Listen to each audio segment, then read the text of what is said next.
To end World War II, America dropped 2 nuclear bombs. The little boy on Hiroshima on August 6, 1945, and the fat man on Nagasaki 3 days later on August 9, 1945. This was during the Truman administration. It's unclear if Truman ever actually gave the authorization and green light to drop these bombs. Truman said the thought of wiping out another 100,000 people was way too horrible. He didn't like the idea of killing, as he said, all those kids. Allegedly, when Truman learned that a third bomb was being made, he ordered that no more nukes get dropped without his direct authorization and authority. This was back in August 1945, right after Nagasaki. In 1946, though, the Atomic Energy Act was passed, giving physical control of nuclear warheads to the Atomic Energy Commission. This kept the nuclear weapons out of any military branch. In 1955, the Korean War breaks out, and quickly the US gets involved and takes the Republic of Korea, or South Korea's side. Truman, knowing that he was the only one with authorization to do so, threatens nuclear weapons to quickly end the war. But by the Eisenhower administration in 1953, due to the Korean War that was taking place, Eisenhower was more willing to share nuclear weapons with the military. He authorized the Air Force to fire their nuclear weapons on board their planes, and other high-level commanders to even fire bigger nuclear weapons. He did this all in secrecy though, because he knew the situation and decision would be a risky one in the public's eyes.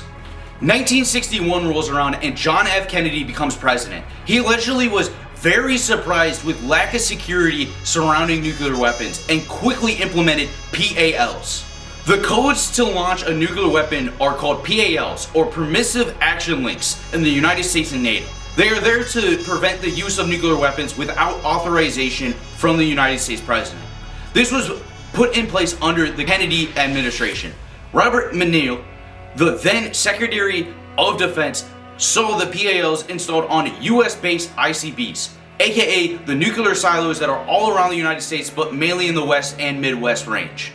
But the issue with PALs during this time, the Cuban Missile Crisis, was that nearly half the missiles in Europe and surrounding NATO areas did not have them. So what did this US strategy commander generals do?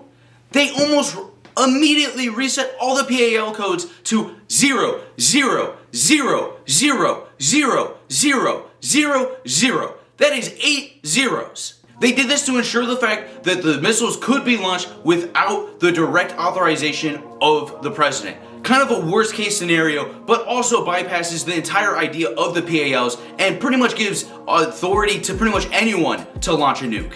And this wasn't a secret or a surprise to people years later. Dr. Blair, for context, he was an American nuclear security expert and former Minuteman missile launch control officer. He said that the crews manning these silos knew damn well that they were never supposed to input any number but 0, so they were always ready to go. Now, this was a direct violation of orders from the Commander-in-Chief, aka the President, because it bypasses the whole authorization and reasoning for the PALs and gives authorization to pretty much anyone. This violation happened until 1977, when a new program called Reverent Save was implemented through the Air Force and PALs were finally installed on all nuclear weapons. Reverent Save implemented more security and less people involved with arming the nukes.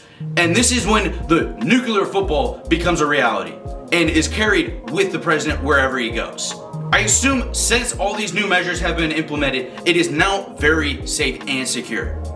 Minus when Jimmy Carter forgot the launch codes in his jacket when he took them to the dry cleaner, or when Ronald Reagan was almost assassinated and rushed to the hospital and the FBI found the launch codes in the dumpster behind the hospital a few hours later, or when Bill Clinton lost the launch codes and went months without saying anything before he admitted that he lost them, or when Bill Clinton forgot the nuclear football when he was rushing to a NATO meeting.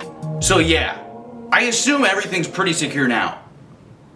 Oh, and you thought the US was bad. Well, the British, they had their nuclear weapons protected by turning a bike lock 90 degrees until about the mid-90s. So yeah. Take a risk, it'll teach you that they pay you off.